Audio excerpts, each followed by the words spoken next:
Let me start with something that's probably going to feel a little uncomfortable.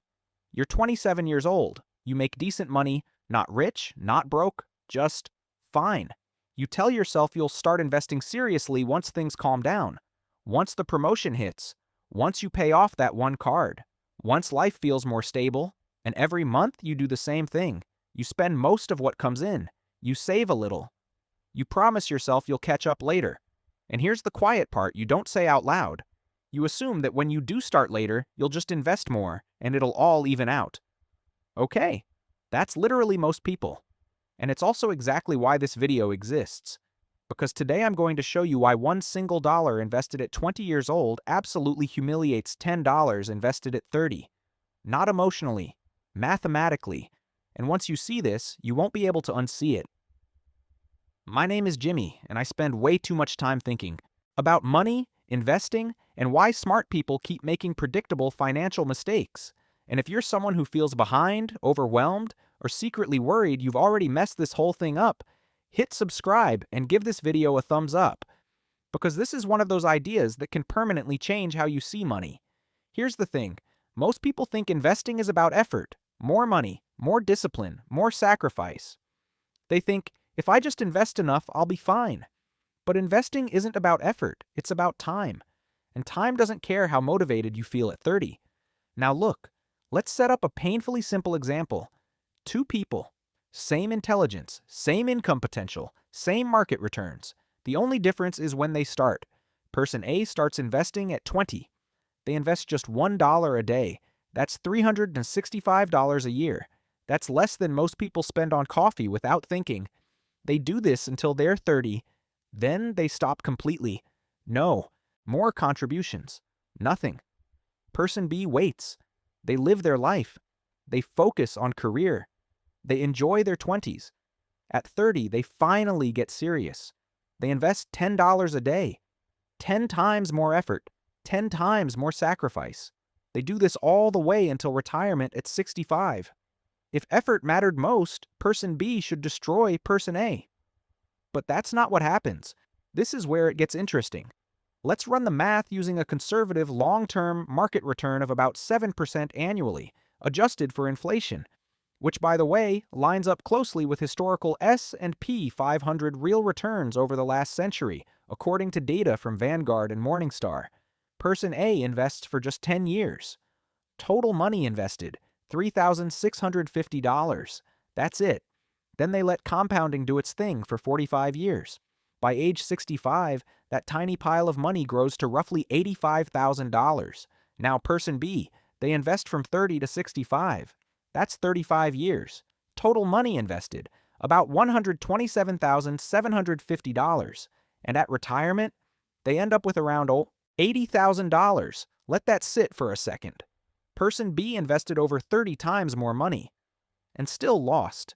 This isn't a motivational quote. This isn't a mindset hack. This is math beating effort into the ground. Here's what most people don't realize. Compound interest doesn't grow your money evenly. It grows time. In the early years, nothing happens.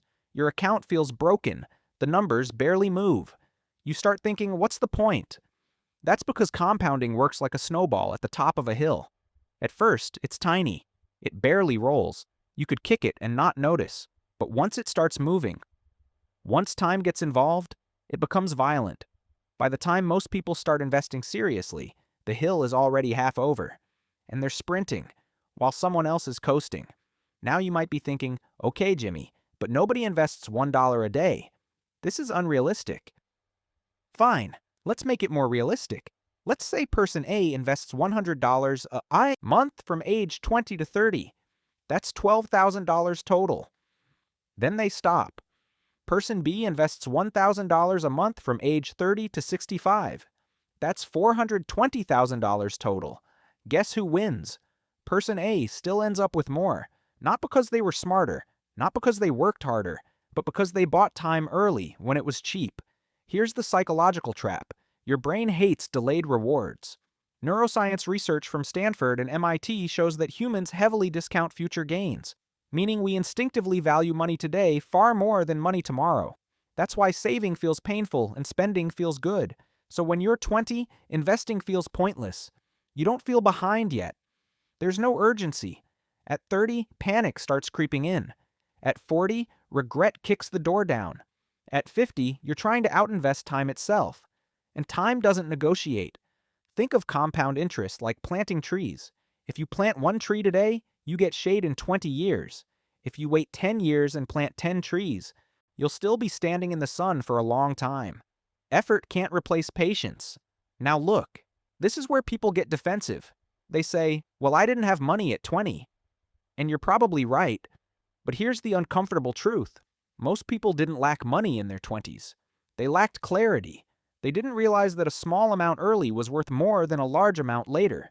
According to data from the Bureau of Labor Statistics, the average American in their 20s spends over $3,000 a year on discretionary items, eating out, entertainment, subscriptions.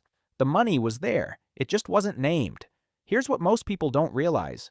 When you delay investing, you're not just delaying growth. You're resetting the clock. Every dollar invested later has less time to reproduce. And compound interest is reproduction. Money making babies. And then those babies making babies. When you start at 20, you're building a bloodline. When you start at 30, you're starting from scratch. This is why rich families obsess over time. Not because they're smarter, but because they understand the rules of the game. Warren Buffett made over 90% of his net worth after age 60. Not because he suddenly got better at investing, but because compounding finally reached escape velocity. And here's the kicker. Buffett started investing at 11. He didn't outwork you. He outtimed you. Now you might be thinking, so what's the point if I'm already 30? Or 35? Or 40? Here's the thing. This video isn't about shame. It's about leverage. You can't go back in time, but you can stop pretending effort will save you. The only way to compete with time is consistency. Not intensity. Consistency. People who try to catch up usually do three things wrong. They invest too aggressively, they chase returns, and they quit when volatility hits. They sprint emotionally and collapse financially. Slow money wins. Boring money wins. Money that shows up every month whether you feel motivated or not wins. Here's a simple mental reframe. Stop asking, how much can I invest? Start asking, how long can I keep this invested? Because a dollar that stays invested for 40 years is a different species of money than a dollar that stays invested for 10. One works for you, the other barely stretches. If you're in your 20s watching this, here's your advantage. You don't need to be impressive. You need to be early. Automate something small. Index fund, retirement account. Set it and forget it. Your goal is not returns. Your goal is not interrupting the clock. If you're in your 30s or 40s, here's your move. Stop trying to beat the market. You won't. Instead, increase consistency.